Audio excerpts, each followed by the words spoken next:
Jod bura mopogore opogore pachoka medo dok ne aguch omenda mag NG-CDF mosekwa kod ywaruok makagi kacha ahinya to tok do ng'ado na aguluno nochaki ataro mar chik.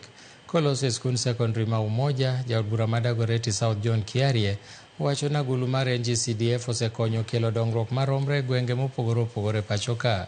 Kiarie nomedo ni jod bura tiyo matek ka bende gidwaro maneno ni chike matayo aguch NG-CDF go ni kare. Ma timore tok duol mar Katiba Institute chwalo ng'ur e nyim doho mondo mi ochung chenro mar kawo pach jopiny e wi agulu makamano.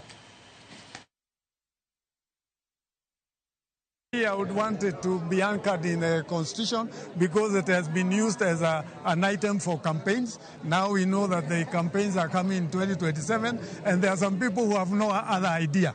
They have no other program, no even a vision for helping this country. But what they want is to destroy something that has been working. NG-CDF stands tall as the most effective decentralized fund in this country. And it is in the interest of every Kenyan to protect CDF. At times, people want to mix the conversation with members of parliament and so on.